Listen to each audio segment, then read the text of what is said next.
Bendiciones, mis amados del Eterno. Les habla nuevamente su amiga y hermana Erika desde Colombia, con una porción de la palabra que titulé No es en mi fuerza, es en el poder del Eterno. Quiero que me acompañes a Juan 21, del 5 en adelante, que dice: Y les dijo: Hijitos, ¿tenéis algo de comer? Le respondieron: No. Él les dijo: Echad la red a la derecha de la barca y hallaréis. Entonces la echaron y ya no podían sacar por la gran cantidad de peces. Entonces aquel discípulo a quien el Señor amaba dijo a Pedro: Es el Señor.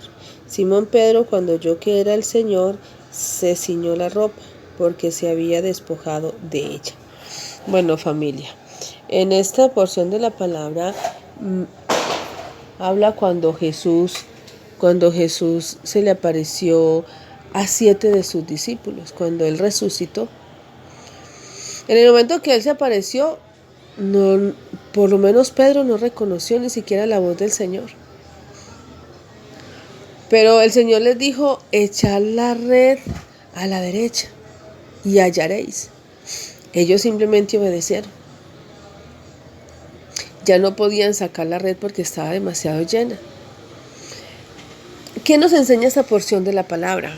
Cuando el Señor les dice que echen la red, ¿sí? que naveguen mar adentro, es porque ya hay una madurez espiritual.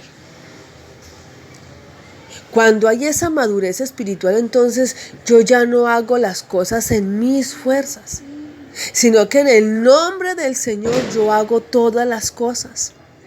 Entonces, cuando yo hago las cosas en el nombre del Señor, ya las cosas van a ser mucho más fácil. Ya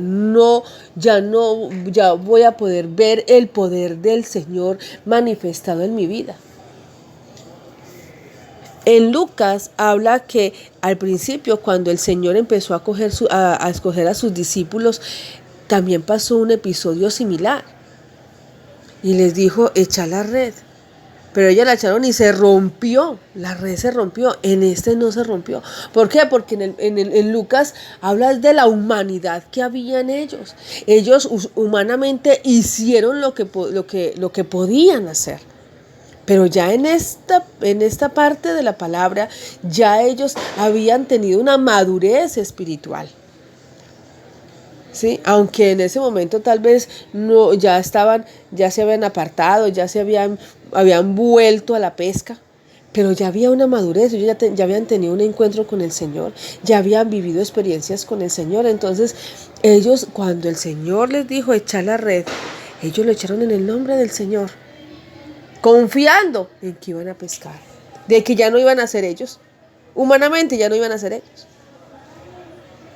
Y fue tan grande la pesca que ya no eran capaces de sacar la red. ¿Qué tanto nosotros estamos actuando en el nombre del Señor? ¿O estamos obrando humanamente? Si nosotros queremos lograr algo en la vida, tenemos que hacerlo en el nombre del Señor. Tenemos que tratar de pensar en cómo actuaría el Señor en ciertas circunstancias para lograr lo que yo anhelo. Pero en mis fuerzas, yo no puedo hacer nada en mis fuerzas. Porque solamente a través del Señor voy a ver ese poder del Eterno manifestado en mi vida. Por eso tiene que haber una madurez espiritual, un crecimiento espiritual, esa fe que se va acrecentando en mi vida, para yo poder ver esos milagros creativos. ¿Qué milagro tú estás esperando? Un milagro creativo de parte del Eterno. Entonces empieza a creer que el Señor lo va a hacer. Pero no lo hagas humanamente, porque humanamente no vas a ver nada. Yo bendigo tu vida y donde tú estás. Y proclamo que vas a obtener ese milagro antes de que termine este año. Vas a ver ese milagro en tu vida, ese milagro que anhelas. Esa necesidad que tienes. Hablando aún espiritualmente, yo proclamo que el Señor empieza a despertar tu espíritu como lo hizo con el espíritu de Zorobabel. Pero que va a pasar cosas grandes y sobrenaturales antes de que termine este año. Si te gustó este audio, dale like y compártelo. Bendiciones.